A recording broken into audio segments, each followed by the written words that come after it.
んばんは。おはようございます。おはようございます。少々お待ちください。お待たせしました。声が、待って、ごめ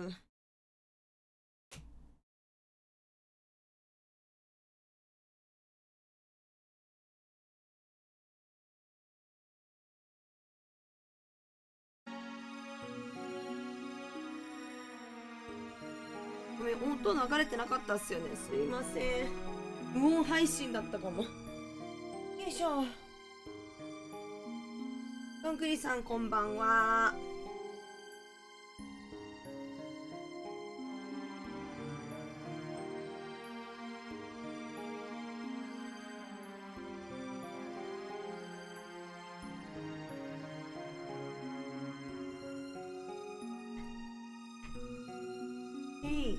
あ、たっちゃんさん、こんにょら。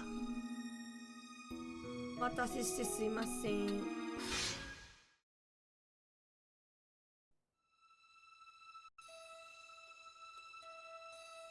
というわけでね、タクティクス続きをやっていこうというわけですわ。お激しいじゃん。めちゃくちゃ音が激しいじゃん。唇切れ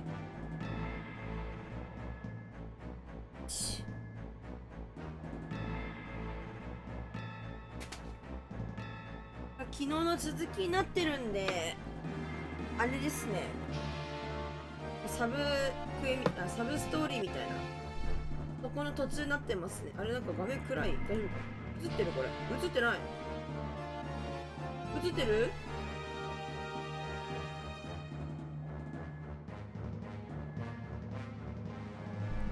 はい、クブジャスさん、グッドイブニング。待って、なんか映ってなくない？映ってない？あ、映ってますね。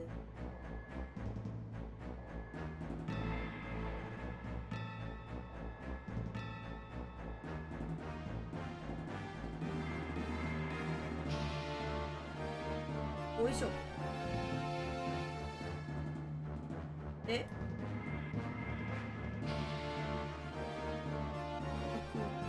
何？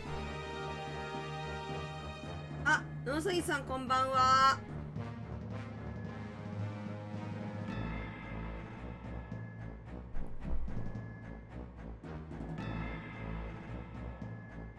4時くらいまで配信してた。4時ぐらいまで配信してたんじゃないかな。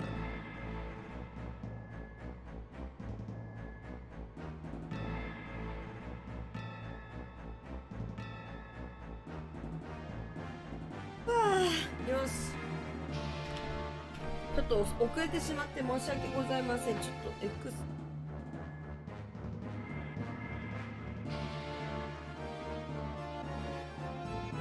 うるせえ。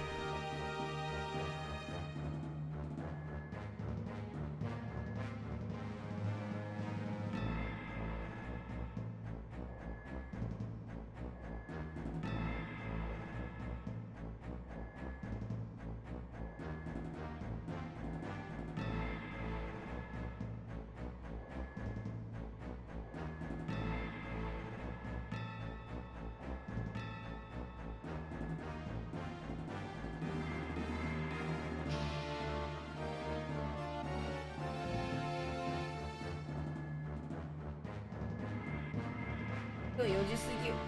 寝落ちしちゃって起きたらまだ配信ついてたんだよね。起きた。バカでかい滝みたいな。バカでかい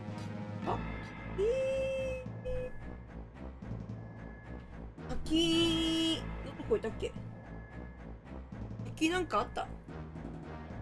覚えてね。滝じゃないかもしれないけど、雪山みたいなもん。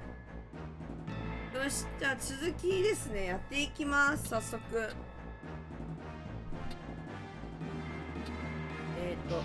撃準備。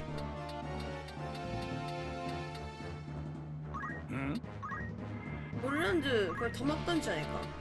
浮いてるね。だがしかし。あ、いいかも、いいかも。あ、いいかも、いいかも、オルランド。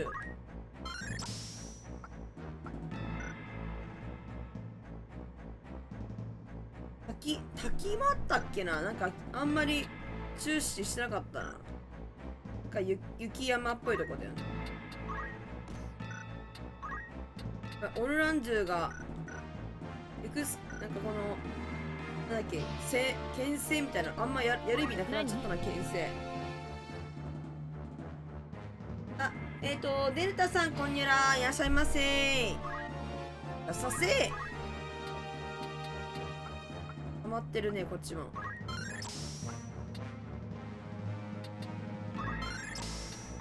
やばい、1個作れない。くそ。いや、踊り子マジで1個も入んないのマジウケんだけど、踊ってんのにな。いつもずーっと踊って、いや、移動位置必要なかったのに取っちゃったもん。バカバカバカバカバカバカ始まってる。バカバカバカバカ。声が死んでますね。死に。声死に。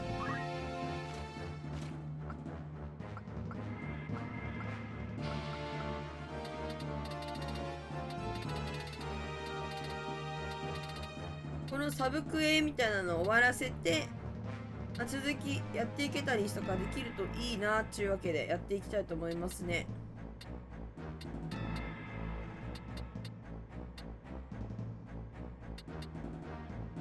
イースト。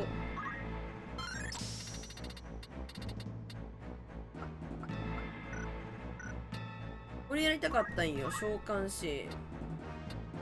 やばいっしょ。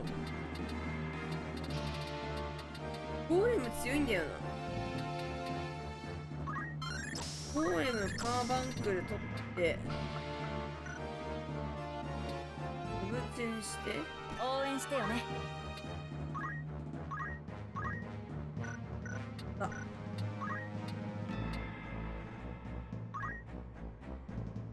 白持っといた方がいいかな。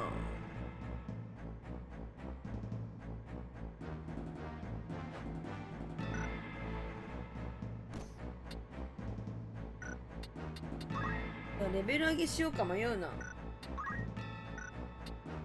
一旦いいか。あ、光の服またあるじゃん。誰か来てるんだ。なんか別の人来てるな。MP 切れになっちゃうんで MP が多いやつ欲しいんですよね。チーフの帽子とかもいいんだけど、そうじゃなくて MP がプラスになってほしいですよね。ですね。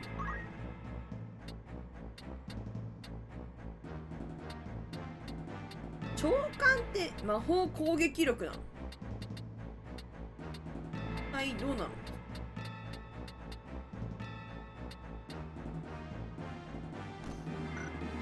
謎だな。お、キムさんこんばんは。ラブリーありがとう。いらっしゃいませ、キムさん。ごめん、ちょっと声が死んでますけれども、本日も。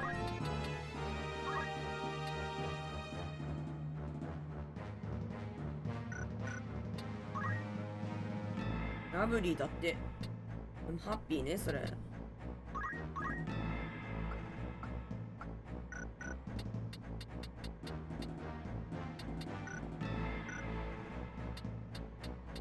あとなんだ誰だっけ、たっちゃんさん。あ、たっちゃんさん助かったな、本当に。ずっと貯めてましたもんね。たっちゃんさん、いいぞ。移動に、これ大事ね。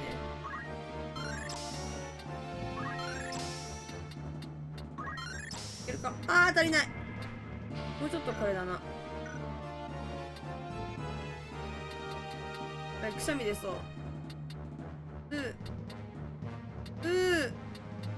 くしゃみ。にゃー、すいません。くしゃみ出た。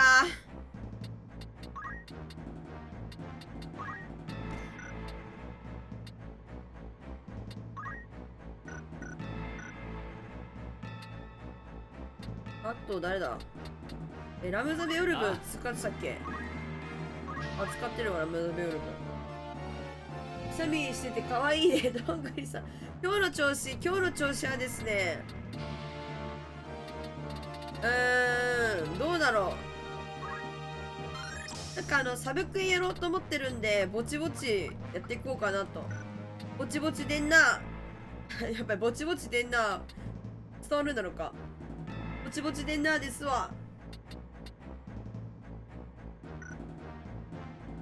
やばい、鼻むじゅむじゅする。くしゃみしたらやばい。鼻が鼻むじゅむじゅする。熊九条さん連れてってたっけ結局。でも連れてない気がするんだよな。様子見ながら熊九条さん連れてってあげようか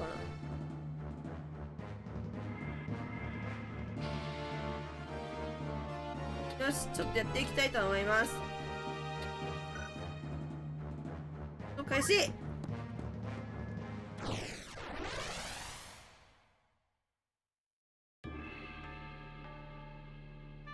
なんか熊九条さん連れてってなかった気がするんだよな。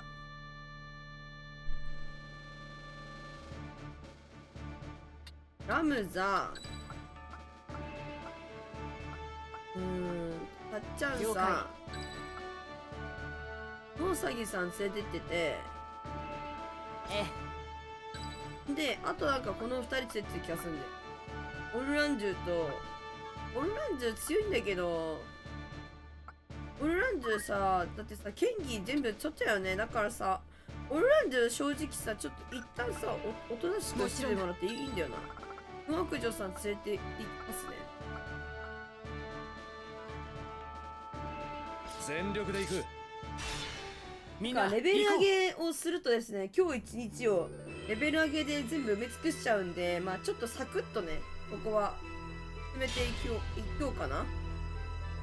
いけたらいいなっていう感じ。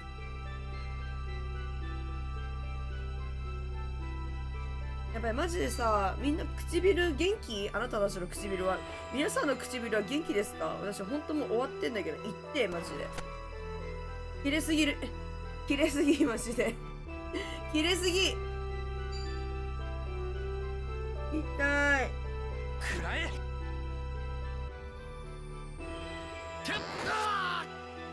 はい、元気です。さてどうする？プリテン潤いマジかよ。弱みを。プルンプルンってこと？プルンプルンってこと？出番か。なっちゃんさん行くぞ。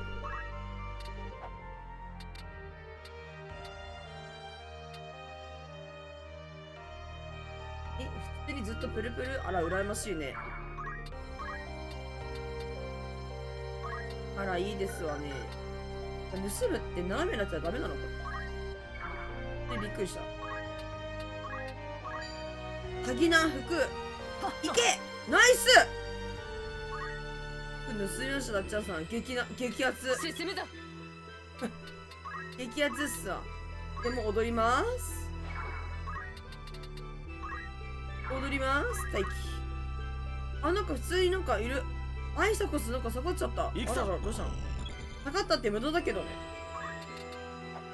下がったって無駄っすわ。移動。ジャンプ。高さが一緒だといけるんで。よくします。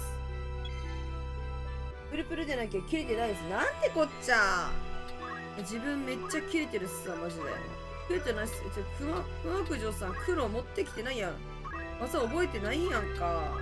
止めます。止めるんですよ。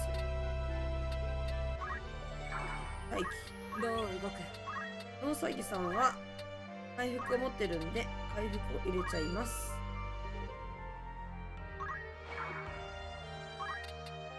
待機。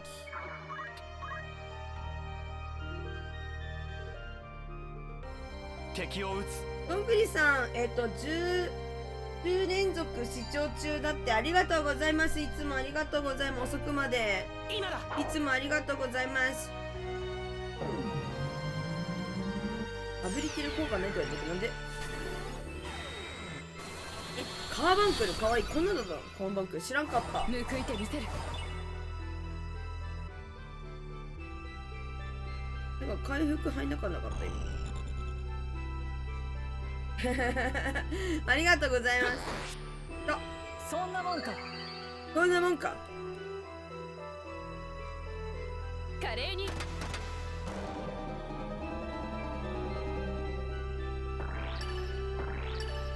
はい最強ですと。カエルなったまた。メリアドール強すぎるマジで。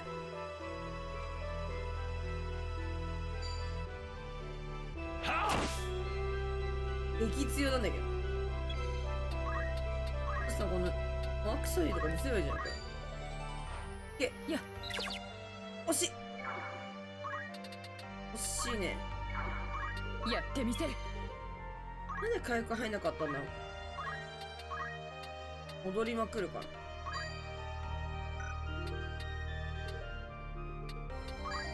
MP 減少。待機。なんでラムザベオルブのジャンプ当たらなかったんだ今。集中しよなんでだと思う。なんでだろう。なんで当たらなかったんだ。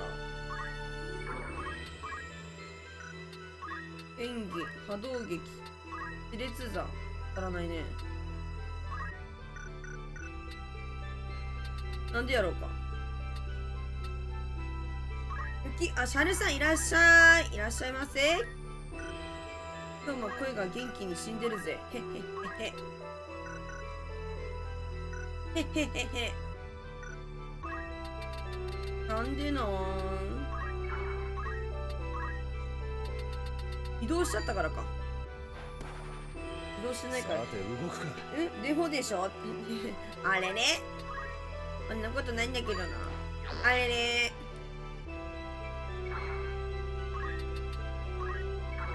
はいなんでこのやつ逃げたんだろう。一ハントダンシング。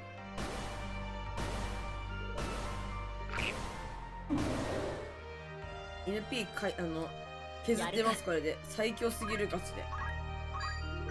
パーバンクル。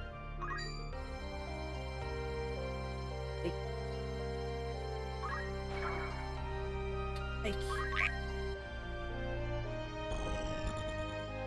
アホやから混乱してるんで。なんか放撃してくれてるこれ。この一撃で。はい4つ。でもお腹の調子が悪いじゃん。なんかシャルさんあれだね。腹痛持ちやし頭痛持ちやし大変やね。お腹の調子悪いの嫌だよね。私もねすごいお腹の調子あんま良くないからいつもね。わかるよ。頭痛いのもね辛いけどお腹痛いのも辛いよね。わかるよー。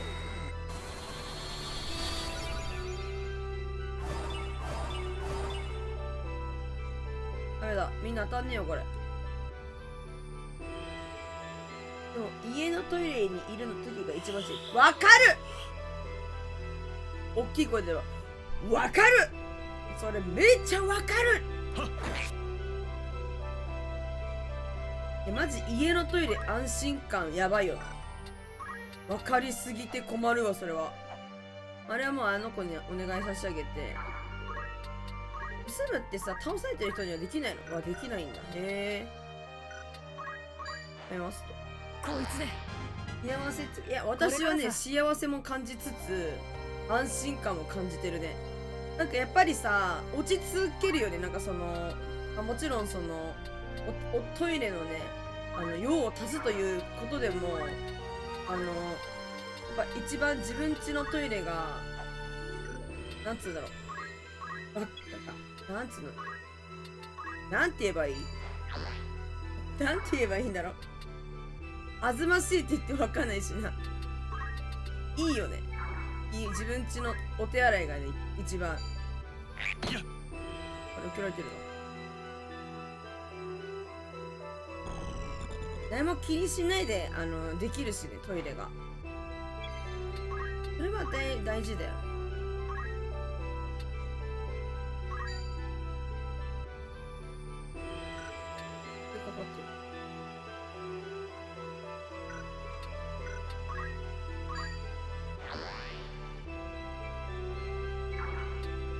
メール方針に変えました。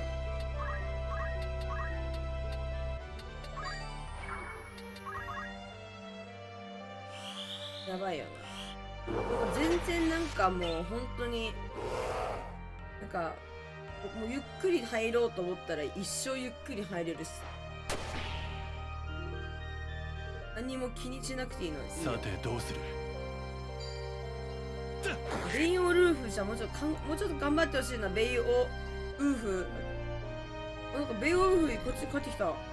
やるか。お父さんに盗みに行ってもいいよって言って。お父さんね、これあれなんだよな。駅人じゃないみたい。だから盗めないよね。そうだよね。アートキャッチしようか。アートを磨くきゃない。ミスですわ。やばい。あん。大したことない。はい。やだ、ちょっと。見せてやる。プロダンス。Dancing tonight! イェーイ、ナイス。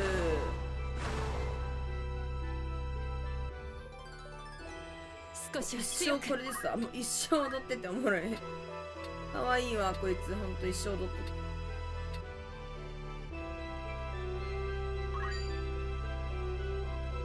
ジャン進むぞ。プ。踊る。はい。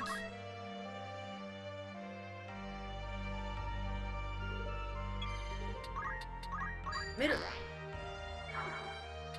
わざわざ来ない敵に向かっていく必要もないという。一生ここでみんな食べてるんでレベル上げできるからありがたいです。ラムザベオルフにあとは頑張ってもらいます。ラムザベオルフにやってみよう。近づいてきたらもうこっちで頑張ってる。今日は ARC なんだっけアークレイダースだっけ。取りつかれてる。これならお腹の調子見つつね。そうそう、よかった。あったあったあった。あら出た。なんかおもろい。なんかそれやろうかどうかさ迷っとってさ。でもさダッコフまでやってるからさ、ダッコフもさもちろんやりたいんですけど、メロメロくそー。やってみせる。イライラする要素のないゲームでいい。でもあれだよね、なんかそのなんかなんだっけ何系だっけ、ゲームの要素的にタルコフのリアル版、そっか、そっちリアル版なんだ。タルコフよりもタルコフの簡単バージョンではなくてダッコフのリアル版でいいのかそれで合ってる。そういう感じだよね。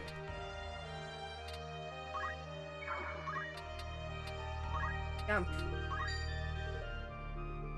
あ、3つとも似てる。そういうことだよね。なんかどうして戦場に行って物を漁って帰ってくるみたいな感じね。戦うんだ。あ、逃げちゃった。最悪。外したね、あれ。はい。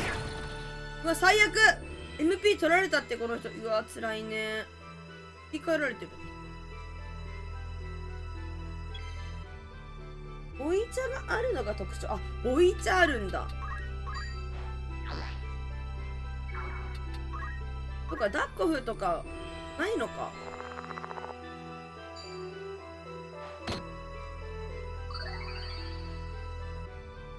オープンで人放ったり撃たないでとか。それはそう。すごいじゃんそれ。ミスるな。どうしますと。キャッチやった。キャッチで取れるってイエーイ。なんか今ちょうどシーフやってるからめっちゃいいとタッチャーさ。それ取れなかったら技取ったかも。やばい、この人ナイス回避。それおもろいね撃たないでとか一緒言ってよからし、撃たないでとか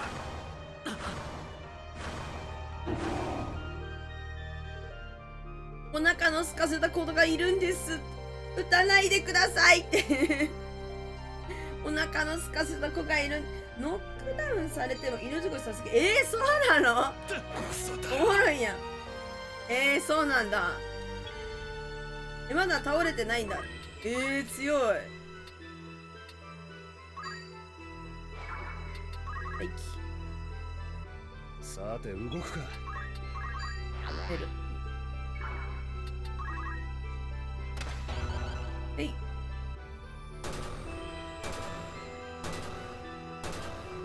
もろすぎがちで強い。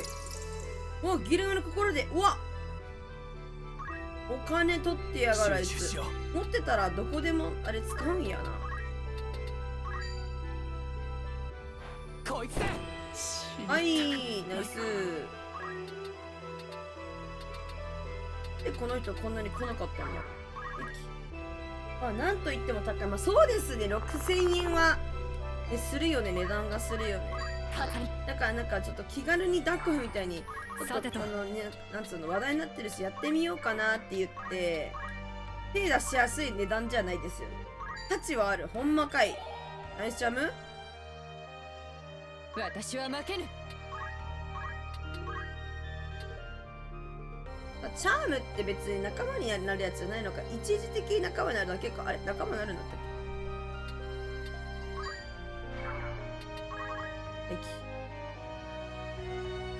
今めっちゃ流行ってて勢い。そうだよね、めっちゃ流行ってる。遅い。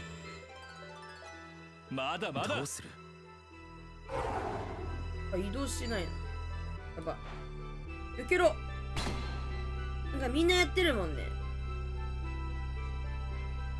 なんか始まったばっかりで人気あるうちが一番やっぱ人もなんかいっぱいいるしさ、みんなもまだ中身もあんま分かってないからさ、おもろいのはあるのかもね。なんかそのいろいろといろんなレベルの人もいて、あの値段で流行るって確かにね、6000円するのに確かにそうだね。あれチャームしたのに、あ攻撃したからか。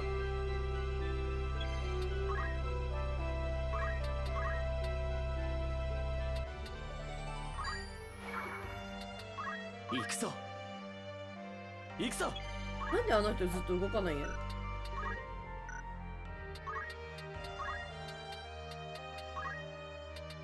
買おうか迷ってるからね。今だ。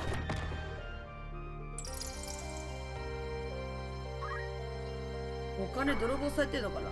泥棒じゃなくてただ手に入ってるだけなのかわからんな。これじゃあやろうか。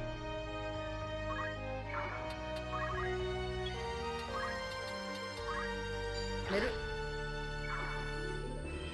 やりたいゲームありすぎて困っちゃう。そうなのやるさ。そう困っちゃう。本当に困っちゃう。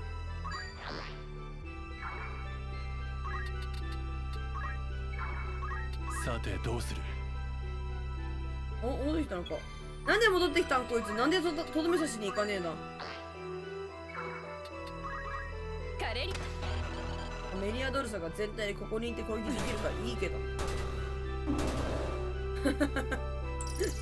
おもろすぎ。マジでやりたいゲームマジで多いよ。なんかやめてやめてやめてやめてやめてやめてやめてやめてやめてやめてやめてやめて。うわナイスガード。ふざけんなこいつマジで。やってみせる。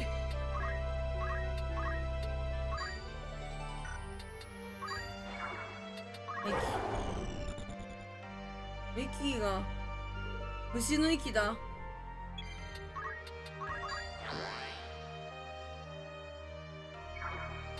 集中しよ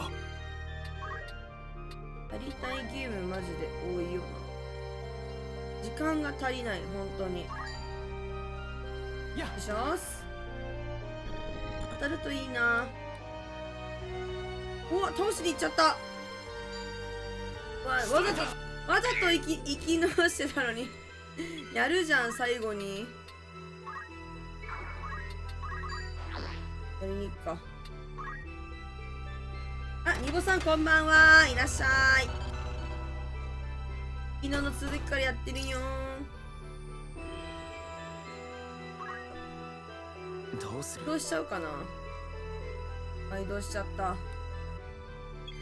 外しちゃったじゃん。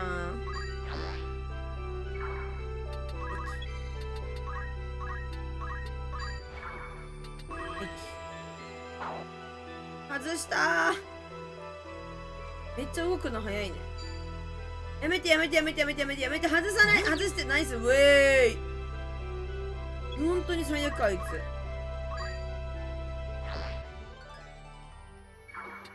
どうせやってみよう。ちゃんとレベル上げになってるのこれ。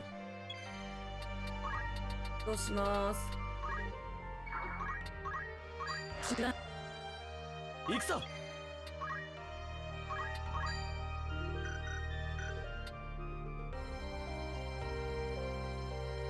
だからニボさんはとっくの通りクリアしてるっぽいね。あれ、どうしてやろ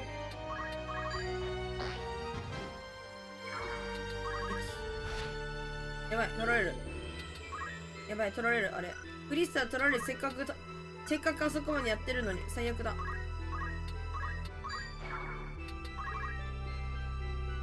あ、取らなかった。ラッキー。う。やっ。ナイス。マジ危ねえ。どうします？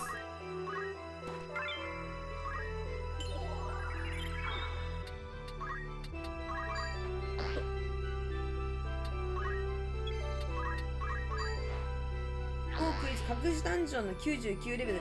なんだ私はネタバレじゃねえか。だからリボさんよ、言わないでくれよ。知らんかったんだぞって。もうね、隠しダンジョンとか知らなかったのにいいけどね、ネタバレじゃねえか。僕の番だ。まったくよ、一生ネタバレを、もうほんとずーっとネタバレだから。本当にリボさんたらたっくよ、ネタバレおじさんだろ。おじさんか知らんけど、ネタバレおじさんだろ。ハート盗まれる。やばい、危ねえ。行こう。もうリボさんたらずっ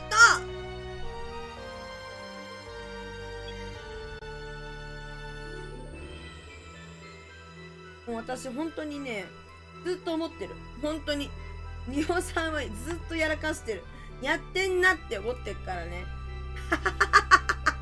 いいけどね。いや、よくないけど。なんか、いや、私がネタバレされて困るのも困るんですよ。確かにそれは、まあ、そうなんだけど、でも、今後このゲームをやる人も、私がゲームをしてる限りだったらそのことが、まあ、分からんわけやし、なんか私の配信でもしその隠しダンジョンとかまでやるってなった時に、こんな隠しダンジョンがあるんだねっていう発見とかを一緒にみんなで共有できるところを、今リボさんにその皆さんとの夢をついえられました夢を破られました。そう、つまりそういうこともうバカなう生意気なやつだな、あいつ。もう気をつけてね。全員攻略記事見に行くわけでもないし、そう。でも気をつけてね。リボさん、次またやったら私本当にネタバレクソジジイって言ってやるネタバレクソジジイって言ってやるからな悪口言うんだからネタバレクソジジイ言う。おしゃべりクソ野郎じゃない、ネタバレクソジジイって言うんですかおじさんかどうかなんて知らんもん。関係へん。関係あらへん。おじさんかおばさんの存在分からへん。お兄さんかお姉さん、そ関係あらへん。もうネタバレクソジジイって言ったら悪口言うたる、ほんまに。よかった、レベルアップした。さてどうする。もうバカー、ニボさん。どうだ。僕はもっといいよ、仕方がない。ニボさんは仕方がない。マイペースな人間だから。本当にナイス。そうね、マイペース、シャルさんとかぶったニボさんマイペースだからしょうがないねって言ってたら、シャルさんのコメントとかぶる。もうみんなもうマジでみんなパターン読まれてんだからね、うちらに。マジさもうおバカちゃん。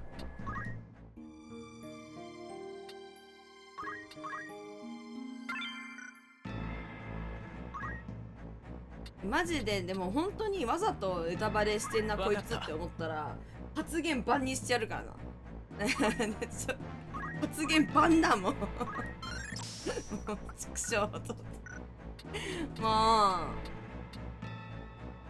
うわざとやってんなって思われたらもうすぐだ、お口チャックだよっつってミュンお口チャックって言ってそれからミッフィーちゃんだよってニボさんミッフィーちゃんって言うからねもう声今日ね大きいね声ガッサガサなんだからミッフィーちゃんって言うからね質問がこれが限りありえない質問してないじゃん今のはさ今のはクリアしてるんですかイエスノーじゃんそれでいいじゃん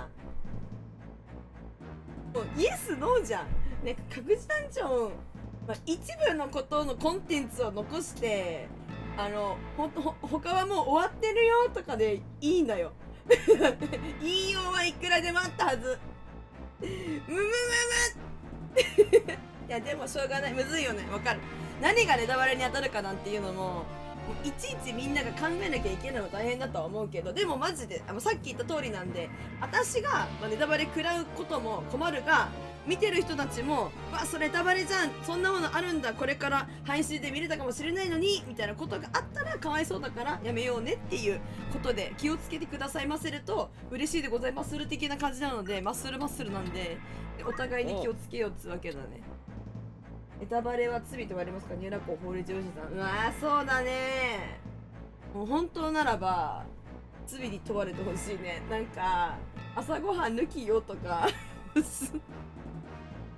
もうなんか反省文書いてくださいとかごめんなさいってなんだっけ写経してくださいみたいなおやつ抜きぐらいかなもうかわいいマジでシャルさんそれ反対にできるんだねなんか反対にできるんだね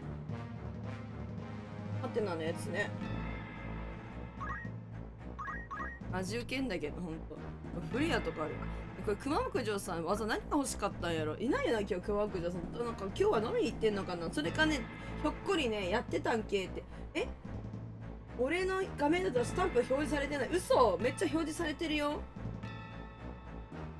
そうなの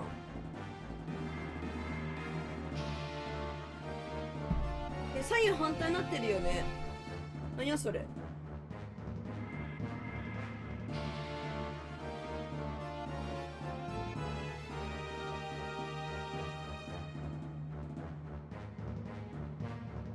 熊牧場さん今日は飲み会かなそれかもう遅れてやってたんかっつってやってたんかってなんかのれんくぐってくるがどっちかなんよな2パターンやからね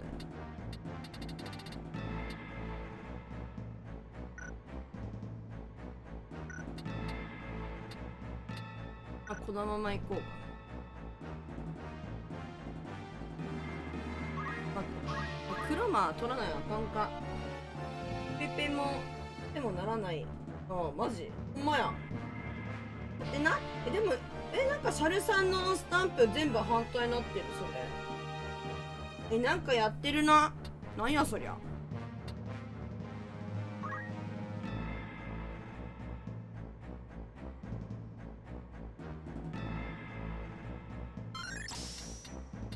フレアとか欲しかったらマジ申し訳ないね分からんからとりあえずいいや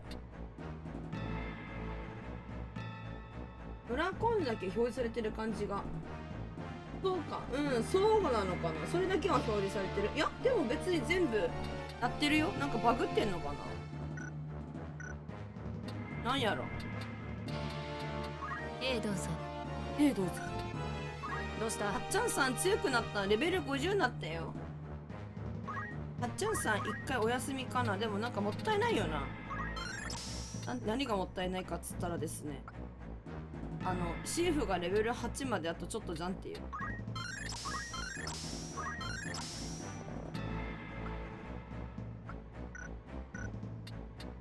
いつれ一緒に行こうか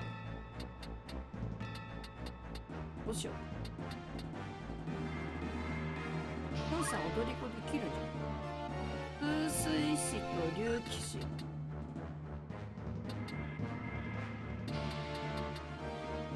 風水師こうか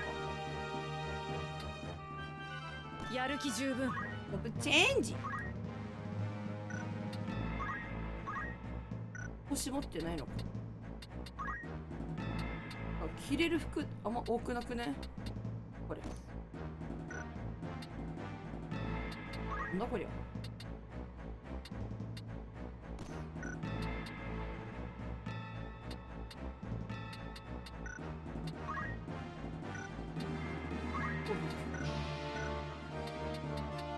どうかした？たまりまくってるね。もうおじさんじゃん。アラフィフかメタモルフォーゼかな、ファーゼ。すごいレベル高い。みんなもうなんかみんな行かなくてもいいんじゃねレベルで。でもなんかいろいろと整えたいから連れて行くけど、フィリップス強かったんだよな。もうちょっと我慢しようか。このまま行きましょうかね。よミリアドールさんもなんかこれでいい感じかもしれない。おやおやこれ。あー、ダンシングトゥナイトレベル上げようかな。ダンシングトゥナイトにしようかな。欲しいんだよね。ジョブチェンジ。なるほど。あー楽しみ。あーとっても楽しみ。本当に楽しみすぎる。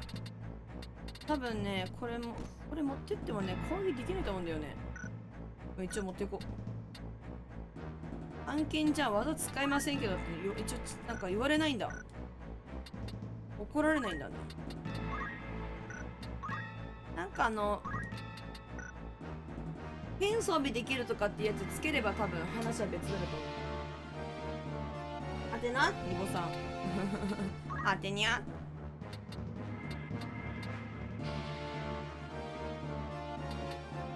いしょ。踊る時ってなんか踊るって何ので攻撃上がったりするんだ。まあわかんないよね。魔法なのかな。なんでクロス装束みんな HP が増えるからかな。それっぽいか。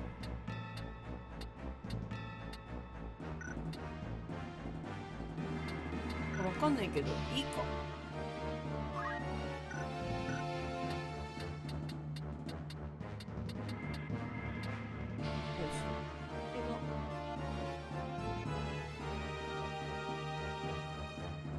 ブーブ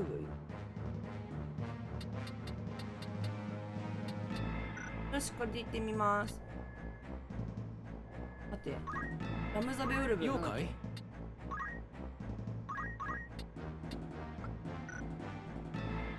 ムザベウルブももう竜騎士えんやけどな。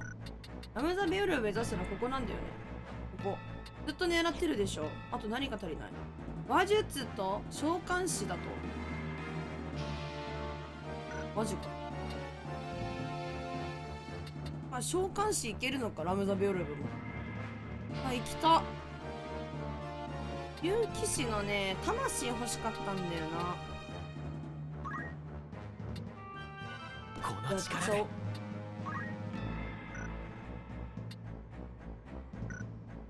よし、行きまーす。セーブします。あ、なるほどね。変身って意味なんだ。戦闘開始。行くなし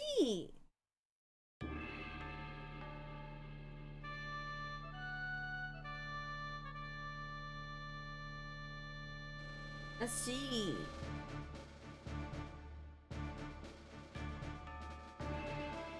いしょ。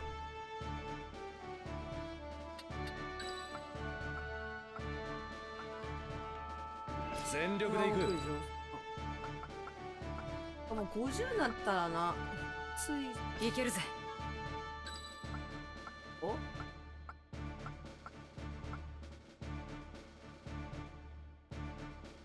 やっぱり武器が違うから使えませんって言われてる。そうだよね。使えるかじゃなくて、そう意味ないっていう。他のやつは別にでもアビリティってないわけでもないのか。お、なんかちょっとだけ覚えてるぞ。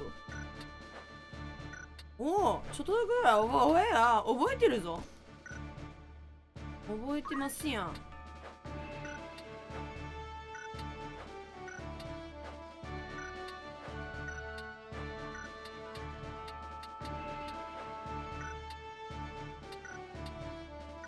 よし。ここ誰行くかって話。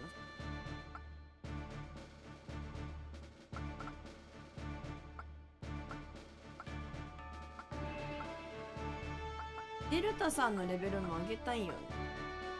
野崎さんが50になるまで行かせて。どっから声出せるんって。喉だよ。らしいっつって。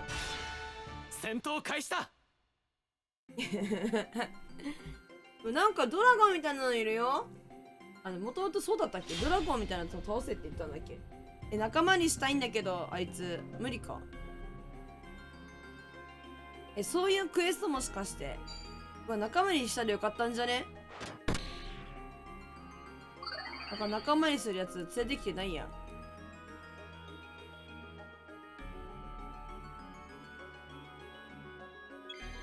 しくったな。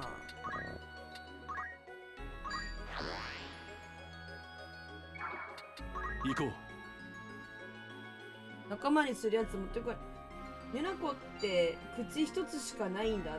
どういうこと？動画やってるわ。一応口はね一つだけなんだよね。意外でしょ。私口一つなんよ。口一つだけなんよ。わー痛い。ふざけんじゃないよ。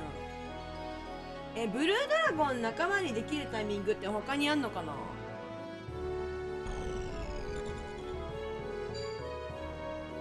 うわ強そう。わーマント回避ナイス。回避したか今。大立ちしたけどな、どっちかっていうと。戻ります。わかります。集中しよう。ラムザベル話術したから仲間にするやつつけてくればちゃんとできたかもしれない。でもなんかラムザベルブ基本的になんか準備不足だから最悪だ。やらかしてしまった。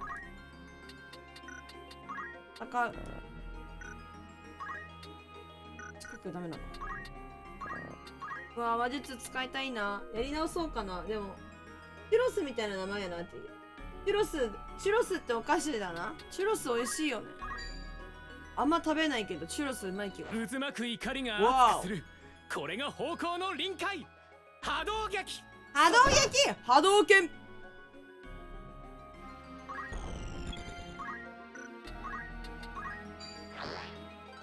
S。は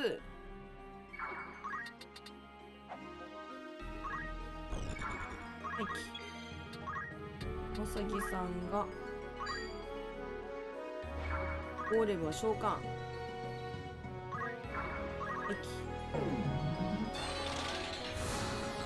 恐竜剣めったに食べれないよね。チュロスそんな食べないかも。確かに狙ってはいかないかも。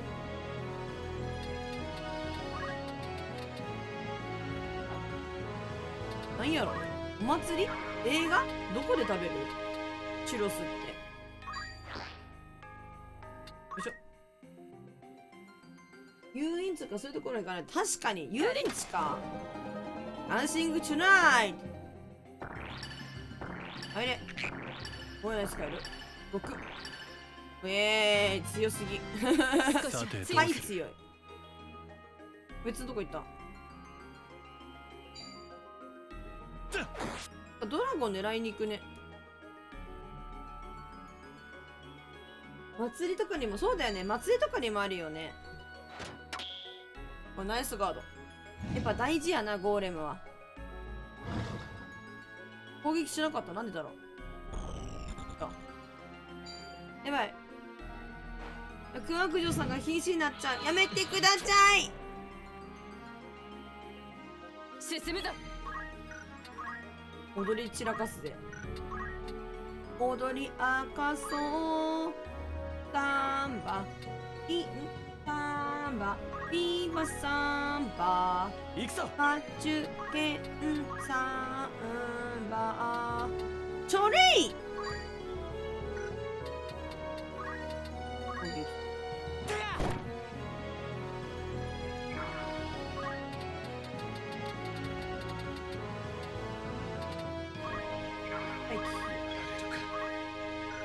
白状さんカウンターされたら死ぬ。コード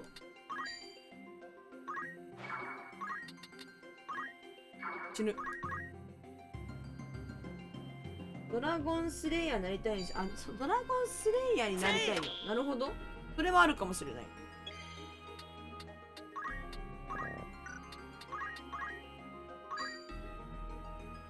シュールだ。ます。はい。始めよう。回復できるかな。反射しちゃう？リフレックするやん。困ったにゃ。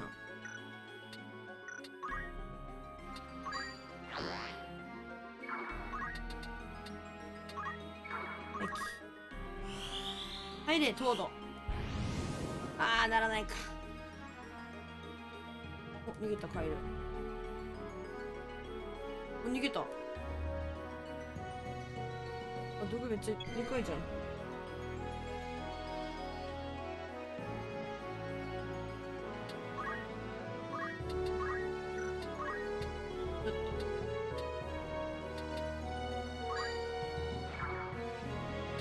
はい。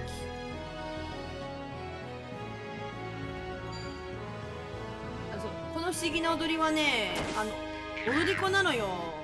すげえ怖いけど、どうした？今日びっくりした。お？目を開けろ。速攻フェニを使うやん。なんかね、このね、踊り子っていうね、ジョブがね、使えるくなってね、踊り子がガチ強いんよな。お、逃げた。全体でなんかほんとこのさね、フィールド全体に攻撃入るのよ。それすごくない？普通にすごいんだわ。終わりだ。イエス。マーコ嬢さんが死にかけだからちょっと下げました。見ます。やってやる。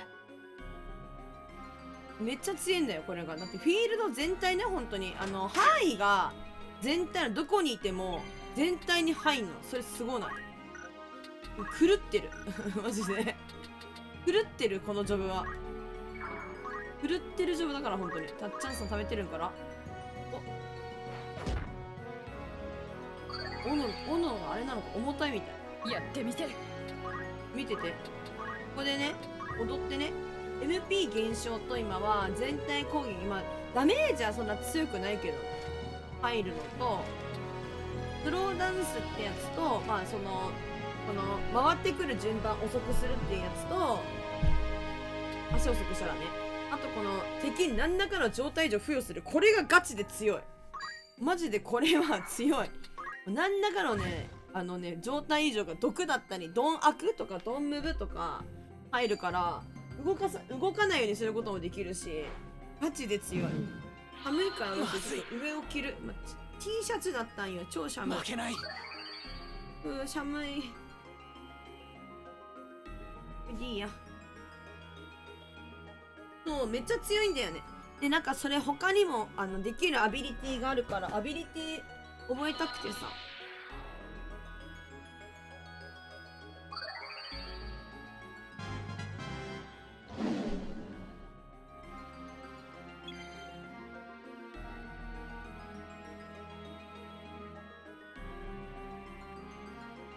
よいしょー。だからずっと踊り狂わせてる。メリアドールは踊り狂わせてるね。あ、こっち来た。会えない中。うわ、ドラゴンっぽいドラゴンの素材っぽい。うわー、仲間にしたかったなー。どう動く？どんめいどんめいどんめいどんめい。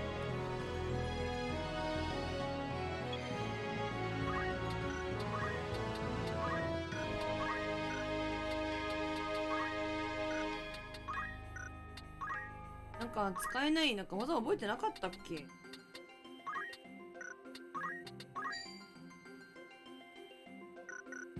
うん。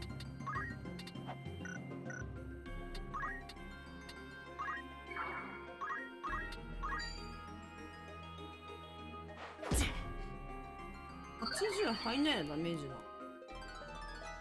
いいね。で、また踊ると。ずっと踊ってる。ここで踊ってりゃいいんだよ。本当に敵に攻撃当てられたところでずっと踊ってりゃいいっていう超最強。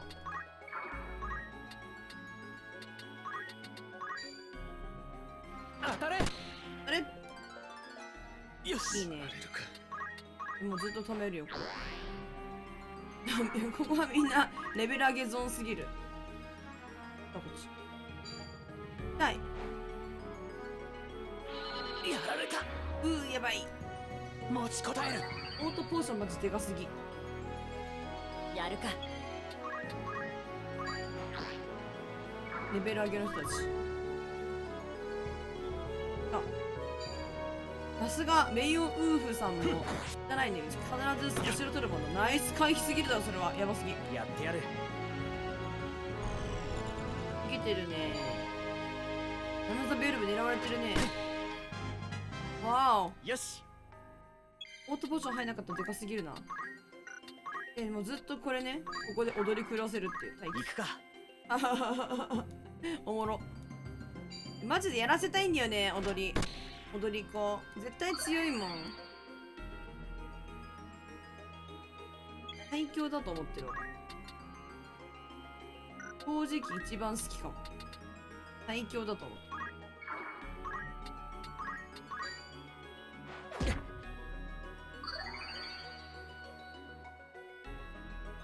踊り子最終的に仲間か全員復活させそう。やばいね。さてこんなんやったらやばいね。でも胸が熱くなるね、それは。夢がありますわな。僕の番だ。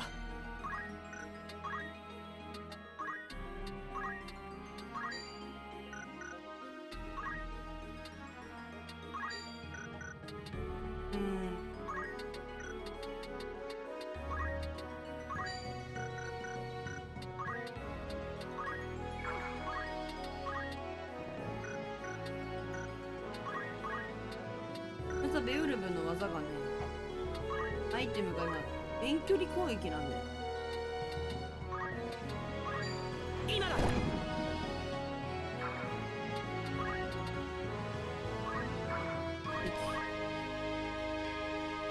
うわお、やばすぎる。避けろー。ラムザベオルブー。最悪だ。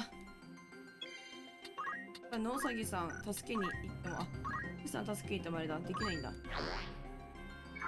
誰か助けできる人いないかな。お、来た。あ、これでそうだよね。私は行くからしいわけじゃないんだよね。そうだよね。ですよね。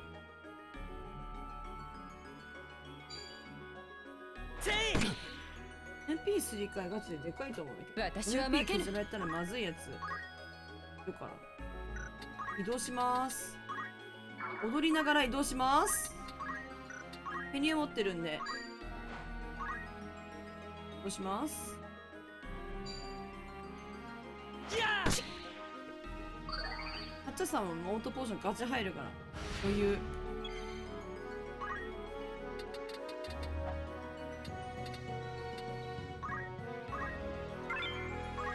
あんな役か。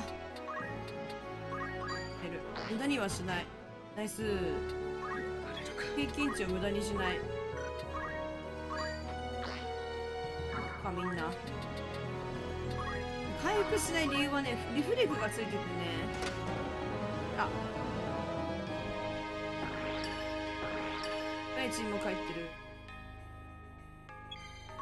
リフレクが入っちゃって回復できないんですよね。反射しちゃって。やってみりゃわかるんだけど、リフレクついちゃって反射しちゃうんや。やっぱりそれ強いかも。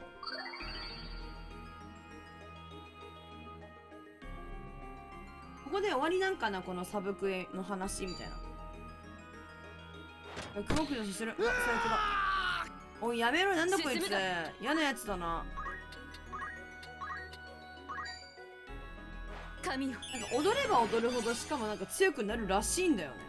今んところ分かってないけど、同じ踊りさせるよりは別の踊りさせた方がいいんかな。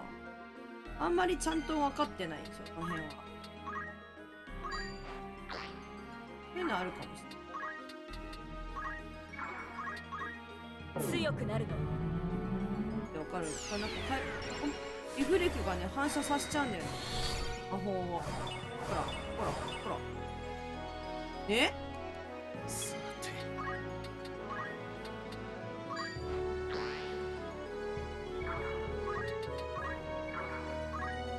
はるかさんこんばんはいらっしゃいこんばんは。もう寒いでやんす。エ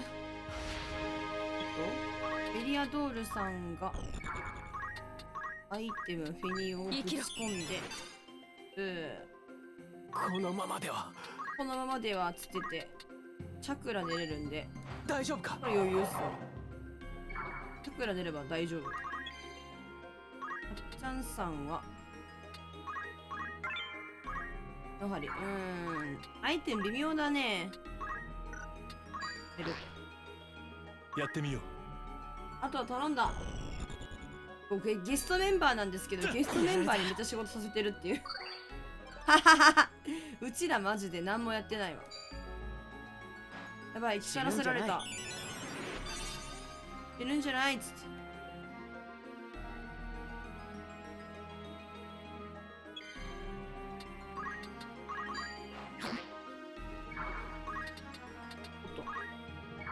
はい、いってらっしゃい。やっぱ白の人、白魔法は別にいらないかな。いるっつうか別に、いや強いんだけど別になくても大丈夫。科学者もう最悪やあいつ。や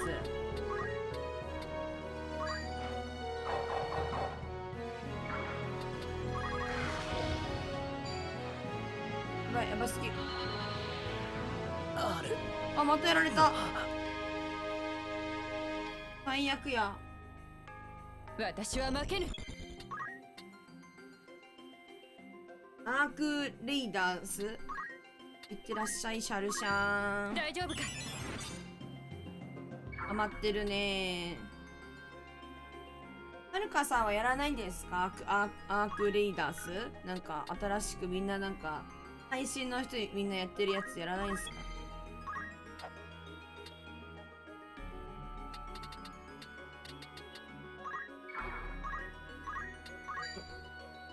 それならふーマジか。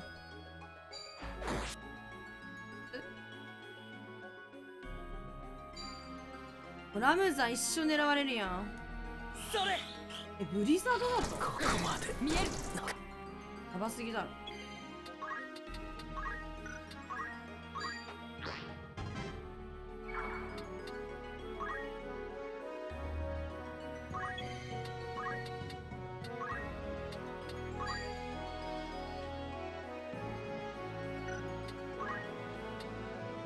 回復させたいな。無理ないよな。反射のやつ外したつもりなんだけどまたついてたんだよ。なんでだ。いた。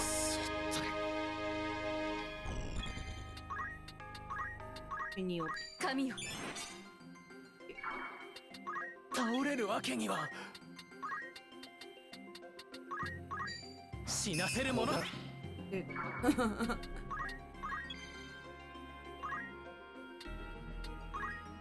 抜けるんじゃねえこいつ。避けるんじゃねえよ本当に。なんで一回逃げた？鈍悪？配信の回帰を願う滅びざる魂よ、普遍の意志を示せ。鈍悪。鈍悪。あ、やった。鈍悪最強。終わったこの人。アクティアクあれがアビリティが使えなくなったんで最強ですね。本気でち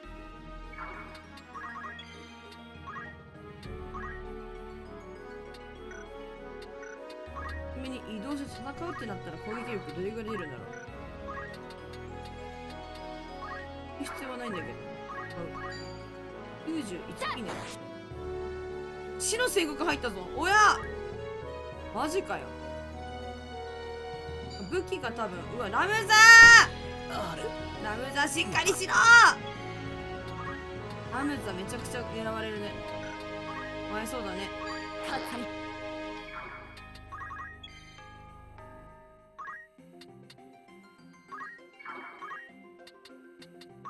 なんかどうして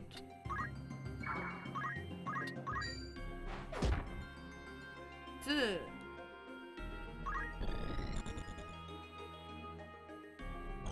移動範囲広いなこの人。すごい動くじゃん。アクティブだね。さて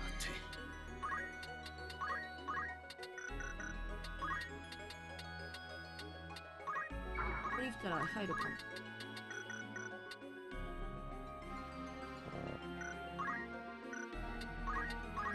どうぞ。出ます。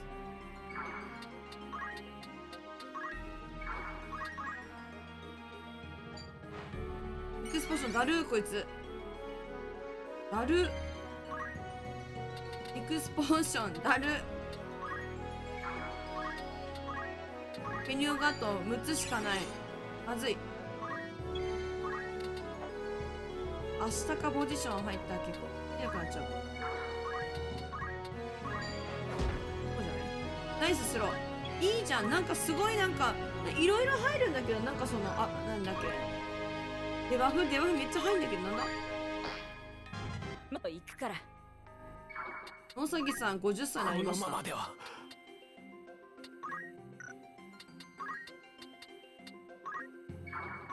50歳ですね。おめでとうございます。これ寝ると。行こう。一騎打ちみたいなポジション。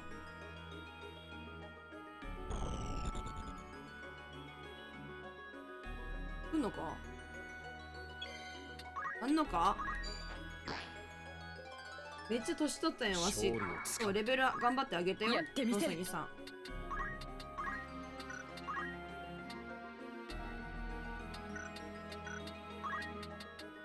命狙いに行こう。だくそ。出番か。それです。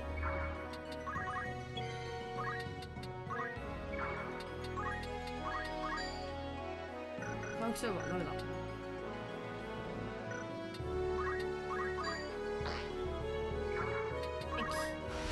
自立しよ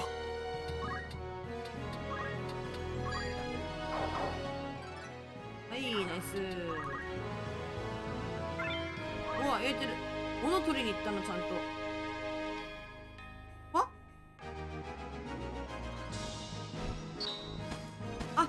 びっくりした。なんで終わったんと思ったら、ちょうど死の宣告が多分3ターンになってて、来て、静かに終わりましたね。びっくりした。そのアイテム取ったら勝ちなんて思ったらそうじゃなかったわ。まだあんだけど、なにまだあるじゃん。長っ。セーブします。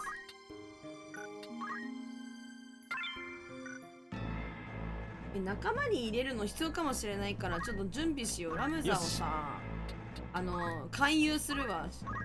勧誘。これが大事。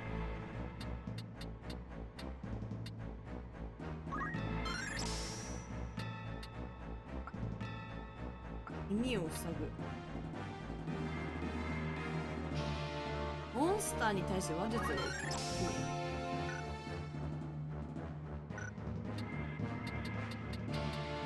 これでいいんじゃない？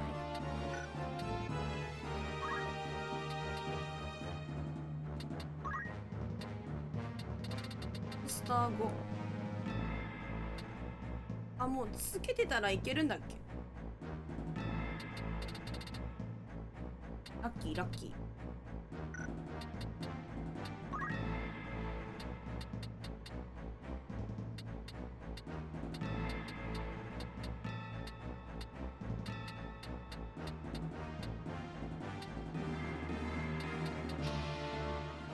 これが一番攻撃がいいんだ。多分これでいいと思う。俺がいないな、熊牧場さん。何取ればいいかわかんねえ。フレアとかやりてえな、マジ。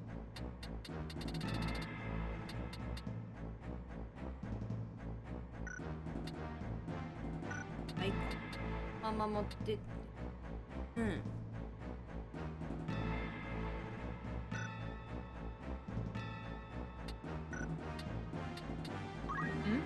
さぎさんも50歳になりましたね。おめでとうございます。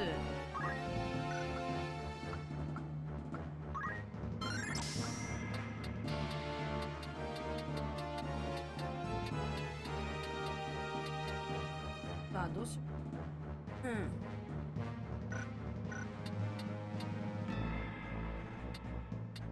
う。案外中やってるやんって言ってくると思ってました。熊牧場さんいらっしゃい。ちょうどよかった。熊牧場さんポイント貯まってるけどなんか取りたいのあるってよろしくな話を聞きたかったんよ。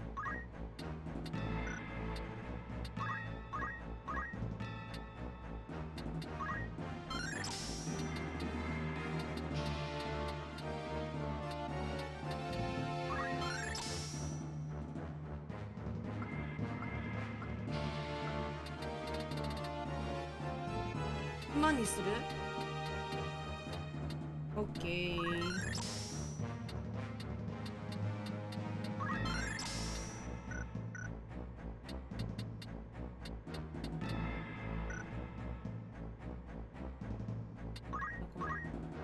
炎が死ぬかったですね。ローがついてくる。死ぬほど良くなかった。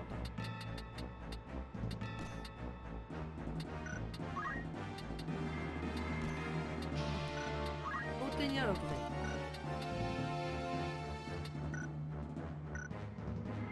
でよダンさんのジョブ水車のままじゃなくていい気がす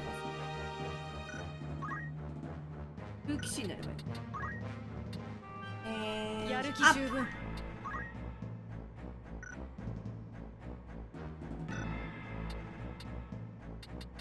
とりあえずおう。ちょっと取っちゃったからトードだけ持ってる。頑張るぜ。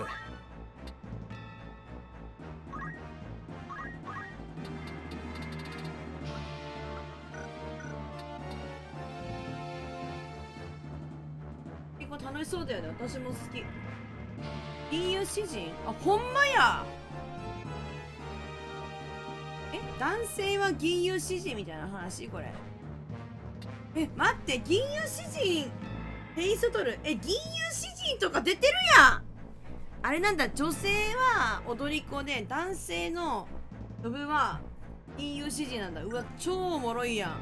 待って、超いいやん。最高じゃねえの。おいマジか。うわ、おいマジか。超やりてえよ。ペイストル了解。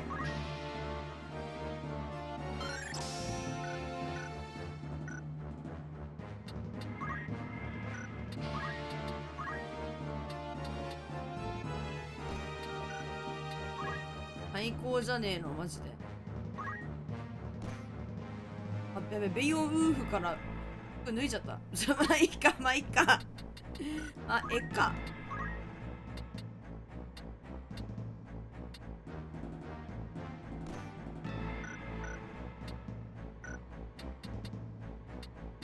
どうした？奪ってやったぜ。奪っちゃったね。脱げ。それ服脱げ。かわいそうに。このままあげよ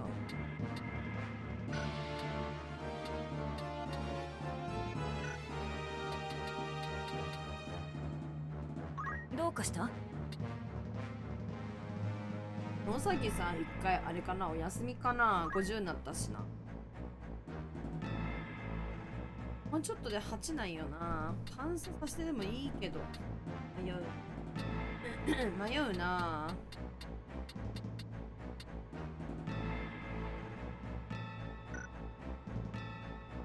レベル8にしなくてもいいんだよね。結局なんか他のやりたい自分のレベルまで上げるで全然いい。了解。